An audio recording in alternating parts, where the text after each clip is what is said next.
Everyday cooking, dad, cooking every day. Guys, welcome in, welcome back, guys. I'm seeing online this surimi going viral. It's come Sam's Club. It's imitation crab. It's supposed to be taste just like crab. So you know what I'm gonna do? We're gonna open this pack up. We're gonna put it right here in some butter, warm it up a little bit, and give this a taste.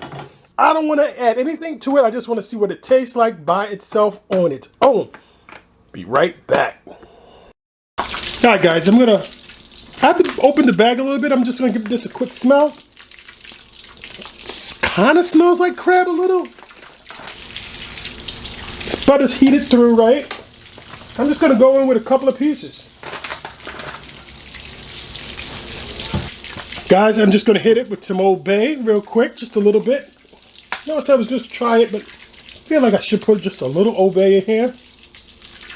I would do that with regular crab legs.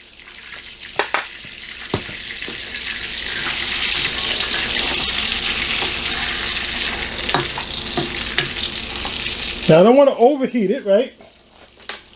All right, so I'm just gonna go ahead and go in and take a temperature real quick. Still 50 degrees on the inside. That's kind of cold, right? We're gonna just turn this up a little bit and just give it some more heat. All right, guys, let's just take a quick look.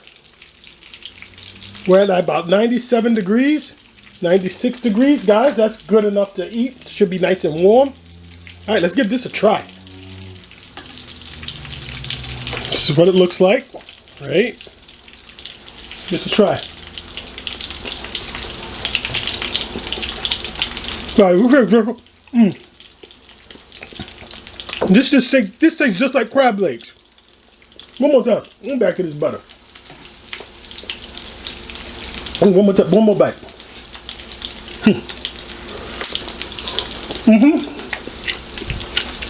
Tastes like king crab leg.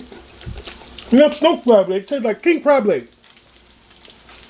Real quick, let's just see how this shreds up. Let me turn this off. I'm curious to see how it shreds.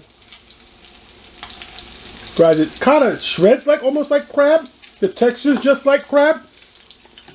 Guys, $10. $10 and you're trying to fool yourself? Not a problem. Gotta try it, guys. Gotta try it. Everyday cooking, dad, cooking every day.